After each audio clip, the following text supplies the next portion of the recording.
you have to dig deep. Yeah. And I think people don't realize that digging deep is good. Yeah. And it's powerful. And yeah, I think that's what I've learned in the last 4 years is when I would set these big goals and I thought, well, if I can only get to the world champion, that would be huge and that would make me really happy. And I got there and then I was like, all right, what's my next? What's next? And I moved into bodybuilding. Okay, well, how do I do? Forgot about the word. Georgia June, my 5-year-old, that my favorite thing that she said when she was 2, what's next? What's next? We would do something. What's next, Mommy? Yeah. What's next? And I would say over the years I've had to come to the same realization. Yeah. Why is there's always something else you can do. Yeah. But how do you do it just because you want to do it and not because you feel like it's going to fulfill you? And that you're not going to be defined by those things. Right. Yeah. And I think that is a really great place to be. Not a lot of people are there. Yeah. Well, I think a lot of people live in their failures. You know, it's like, man, I did this in high school or I messed up, you know, or whether you cheated on your wife or you did something in your past relationship or you made a big mistake or you really hurt somebody or you were a drug addict or you robbed a store or you did something. If you come through that and you are past that, then you have to move past that. Right. So many people sit there and be like, man, I can never be anything because I messed up one time or I messed up 20 times. Whatever it is, you can start over right now working towards a better life. You can start over right now doing something better for you. But you have to make that conscious decision to be like, whatever it takes, I'm willing to do that. Right.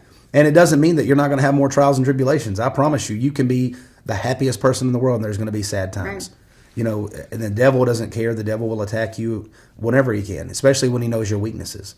And I think that's something that a lot of people don't focus on as much now as what they used to. Is like when the devil knows how to get you, he's going to get you. Well, it's that song, if you're going through hell, keep on going. Yeah. Don't slow down.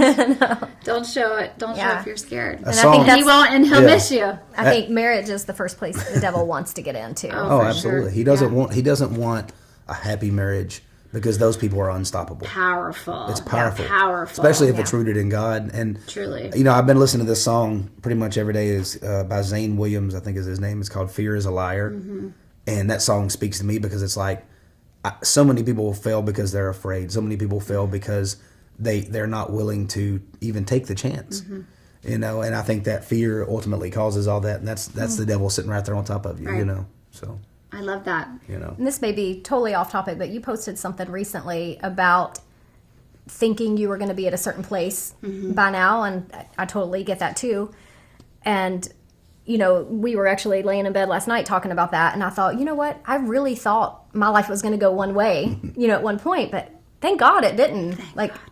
Look where we are. We wouldn't have had this. We wouldn't have our son and our baby on the way. People ask me all the time. I had a very hard childhood growing up, and people were like, you know, would you change this or would you change that? I was like, in my life, there's nothing that I would go back and change.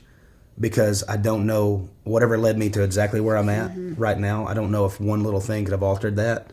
You know, if I'd have had more success at country radio, or if I would have not went on Biggest Loser, or if I would have not went through the things I went through as a child that made me the way that I am, what would have not led me to where I'm at? And there's nothing I would want to trade this for. You know what I mean?